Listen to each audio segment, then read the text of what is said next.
আসসালামু আলাইকুম। Blog with নাজুর চ্যানেলের পক্ষ থেকে সবাইকে স্বাগতম।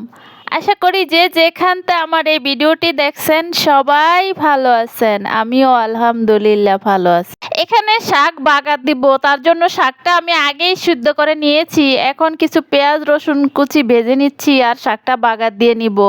এই শীতের মৌসুমে এত টাটকা সুন্দর সুন্দর শাক সবজি পাওয়া যায়। প্রতিনিয়তই আমার শাক সবজি খেতে অনেক ভালো লাগে। ওই দিনকে মাছ দিয়ে রান্না করছি, আজ ভাবলাম যে ভাজি খাওয়া যাক, তাই এখানে কিছু লাল শাক ভেজে নিলাম। এই শীতের মৌসুমে খাবার দাবারের মজাটাই আলাদা। শুটকি আমার ফেভারিট একটা খাবার। তো অনেকগুলো সবজি যেহেতু আছে, তো ভাবলাম যে আলু বেগুন দিয়ে একটা শুটকি রান্না করা যাক। আমি যেই শুটকিটা রান্না করব এটা গ্রাম থেকে নিয়ে আসা হয়েছে, তো এটার মধ্যে অনেক কাঁটা, সামুদ্রিক হইলে হয়তো বা কাঁটা হতো না, তাই আমি শুটকিটা সিদ্ধ করে কাঁটাগুলো বেছে ফেলে দিচ্ছি। আর এখন রান্না করব। তো আমি এক এক করে সব রকমেরই মশলা দিয়ে দিচ্ছি। এখন কিছু কাঁচামরিচ দিয়ে বলক আসা পর্যন্ত অপেক্ষা করব আর কেটে রাখা শুটকিগুলো দিয়ে দিব। এই পর্যায়ে শুটকিটা আমার ভালো করে কষানো শেষ মশলার সাথে, তো দিয়ে দিব আলু বেগুন, কেটে রাখা আলু বেগুন আর কি। তো এখন ভালো করে নেড়েচেড়ে একটা ঢাকনা দিয়ে ডেকে দিব। এই পর্যায়ে বেগুন কষানো শেষ, আমি অফ ক্যামেরায় হালকা একটু জলের পানি দিয়ে দিচ্ছি, যেহেতু বেগুন হইতে অত একটা টাইম লাগে না, একটু ভাপ আসলেই সিদ্ধ হয়ে যায়। এই পর্যায়ে দেখা যায় যে অনেক তেল উঠে গেছে। আসলে বেগুনের তরকারির মধ্যে অল্প একটু তেল দিলেই মনে হয় অনেক তেল। এই পর্যায়ে তরকারিটা আমার রান্না করা শেষ। এখন ধনেপাতা দিয়ে লবণ চেক করে উঠিয়ে নিব। আমি রেসিপি আকারে শেয়ার করলে আমার ভিডিওটা কমসে কম 10 হইতে 15 মিনিট হইতো। আমি রেসিপি আকারে কিছুই শেয়ার করি না, জাস্ট আমি যা যা রান্না করলাম একটু খালি ক্যামেরা অন করে দেখাইলাম। আর এখানে পাবদা মাছের তরকারিটাও রান্না করে নিছি। এ পর্যায়ে রান্না বাড়া আমার শেষ। তো এখন দুপুরের খাবার খাবো। আজ আমি অনেক লাকি, আসলে আমি যা যা রান্না করছি আমাদের নিজের জন্যই। তো আজ যে মেহমান আসবে এটা আমার জানা ছিল না, তো মেহমানরে নিয়ে আর কি, মেহমান বলতে আমার বান্ধবী আর কি, গ্রাম থেকে আসছে, তো একসাথে খাবার খাইতেছি আর গল্প করতেছি।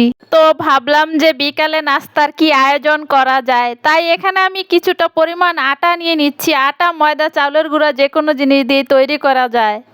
আর এখানে দিয়ে দিলাম কিছুটা পরিমাণ চিনি, মানে আমরা যতটুক চিনি মিষ্টি খাই আর কি। আর এখানে দিয়ে দিলাম কিছুটা পরিমাণ গুঁড়ো দুধ 4 চামচের মতো। আর এখন দিয়ে দিব কিছুটা ইস্ট, 4 চামচ থেকে 1 চামচের কম হবে। আর দিয়ে দিব স্বাদ মতো লবণ। আর এখন দিয়ে দিব একটা ডিম। এখন দিয়ে দিব পরিমাণ মতো কিছুটা তেল, সয়াবিন তেল আর কি। এখন সবগুলো উপকরণ দিয়ে ভালো করে একসাথে মেখে নিব। একটু সময় নিয়ে সবগুলো উপকরণ একসাথে ভালো করে মেখে নিব। আটা ডিম তেল সবকিছু মাখানোর পর এখন দলা দলা হয়ে গেছে। তো এখন চাইলে এটাতে লিকুইড দুধও দেওয়া যায়। আমি গরম পানি, কিছুটা কুসুম গরম পানি এখন ঢেলে একটা ডো তৈরি করে নিব। আমি জানি না এই মুহূর্তে কে কোত্থেকে আমার এই ভিডিওটি দেখছেন বা দেখতেছেন। দেখতে থাকেন, দেখতে দেখতে যদি বিন্দু পরিমাণও ভালো লাগে তাহলে একটি লাইক দিয়ে চ্যানেলটি সাবস্ক্রাইব করে আমার পাশে থাকবেন। আর যারা অলরেডি এই কাজটা করে ফেলছেন তাদেরকে অসংখ্য ধন্যবাদ। এই পর্যায়ে আটার ডোটা রেডি। তো আমার হাতে আটাটা লেগে যায়, তাই একটু কিছুটা তেল হাতে নিয়ে ভালো করে আবারও ডোটা রেডি করে নিচ্ছি। এই আটার ডোটা যদি কিছুক্ষণ রেস্টে রাখা যায় তাইলে অনেকটাই ভালো হয়, সফট হয়। তো আমি বেশিক্ষণ রাখি না, 10 মিনিটের মতো রাখছি। তো এরপর যে অফ ক্যামেরায় আমি রুটিগুলো বেলে নিচ্ছি। আর এই রুটিগুলো আমি অনেক মোটা মোটা করে বেলে নিচ্ছি, যেহেতু পরোটার সাইজের থেকেও মোটা বেশি। এখন এই মোটা রুটিটারে আমি কাট করে নিব আমার ইচ্ছা মতো। এটা যেরকম খুশি তেমনই তৈরি করা যায় বিকালে নাস্তার জন্য আর কি, তাড়াহুড়া করে সহজ পদ্ধতিতে। তো আমি একটা চাকুর সাহায্যে শেপ দিয়ে নিতেছি। তো এক এক করে আমি প্রতিটা রুটি এভাবে কেটে নিচ্ছি। আর অন্যদিকে চুলায় একটা ফ্যান বসিয়ে রেখেছি আর কিছুটা পরিমাণ তেল দিয়ে রেখেছি।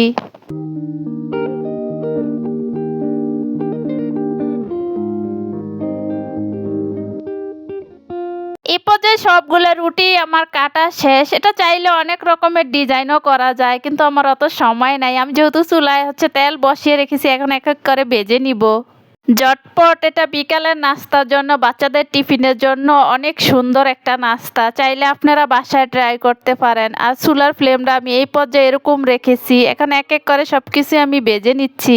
বিকালের নাস্তায় বা বাচ্চাদের টিফিনে খুব সুন্দর পারফেক্ট একটা নাস্তা তৈরি করে ফেললাম। খেতে খুব সুস্বাদু, অনেক মজা। তো এ পর্যন্ত ধৈর্য সহকারে যারা আমার এই ভিডিওটি দেখছেন সবাইকে অসংখ্য ধন্যবাদ। সবাই ভালো থাকবেন, সুস্থ থাকবেন। আল্লাহ হাফেজ।